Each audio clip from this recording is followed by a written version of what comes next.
I'm here with Charles Pritchard, CEO of Entelect Solutions, who just put on a great show for us geeks here in Melrose Arch, where you had 100 contestants duking it out with AI, just AI. So tell me, is this the field that Entelect moves in?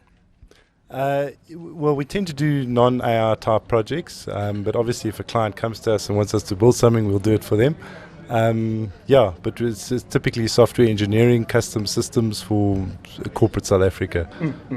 So custom systems only? Do you have products in the marketplace that people might need to take note of? Yeah, we do have products, but it's through another brand called MyActive, which is more for the smaller businesses, online retail, that kind of stuff. But it's primarily custom systems for the bigger corporates, yeah. Cool. So tell me a little bit about your role at Entelect Solutions. Is it a little bit like cat herding, or is it a little more organized? Look, we've got a good team. We've got Sashi running the business pretty well. So I'm pretty much new business development, that kind of stuff, networking, sales, all keeping everything together. Yeah. And so, where did the idea, the drive for this competition come from, and what do you aim to achieve with it? It was actually Sheldon, one of our general managers, who runs our graduate program. He wanted to run a competition for students, and we decided just to open it up to the industry and go from there. And I think my contribution was, I said, well, let's up the stakes and give a decent prize, so we can attract some interest.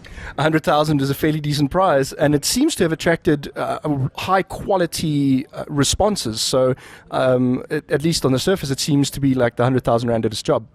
Yeah, no, I think so. And I think in the next 5 years, hopefully it'll be R1 million. Oh, I'd enter for R1 million, that's for sure. We'll up the stakes every year. Great. Up the stakes every year. You heard it here first, folks. Tell me a little bit about how South Africa compares software-wise, engineering-wise, computing-wise with the rest of the world. Look, I think our skills are the same level, if not better than the rest of the world. So we're definitely on a par.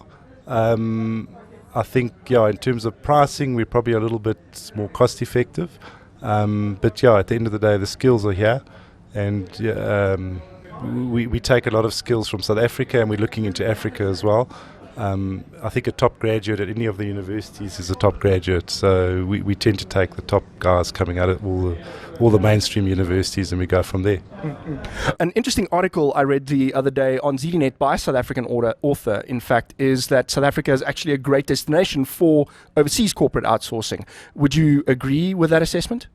Yes, no, I think so. I mean, I think we probably compete with India and countries like that.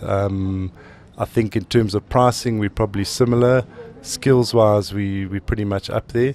We might not have the volumes, but I think in terms of those high-level architecture-type skills, especially we're very strong in English. We tend to handle those outsource projects pretty well. And obviously with technology and everything, it becomes quite easier these days. It's a lot easier in terms of handling outsource projects. Mm-hmm.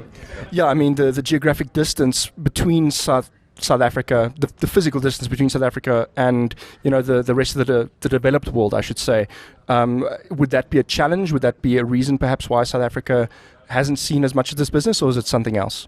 No, look, I don't think the distance is a problem. It's actually probably the time zones. So we've got clients in Australia. What we just need to do is just adjust to that. So we'll meet them in the early hours of the morning, and they're closing off work. But if you can manage that quite well, it's actually not so. It's actually quite easy. Technology is not a problem these days. You've got Skype, you've got all those kinds of wonderful things. All right. So now with the Tron competition, you've got the top 8. They're going through to Rage, and they're going to duke it out there. With that wrapping up and the $100,000 rand, excuse me, maybe $100,000 another day, going out there, would you say it's been worthwhile? Yeah, no, I think very worthwhile competition. I mean, just seeing the level of skills here and seeing how the guys approach the problems, we were quite impressed. So I think we definitely hit our target audience there, and hopefully we can build on this and do something bigger each year and build some sort of a community around it. Mm-hmm. And can the winner look forward to a job offer from you guys? Yeah, I think the winner and the whole lot of them. We'll take all of them. Excellent. Thank you very much for your time and for this competition. I'll see you again at Rage.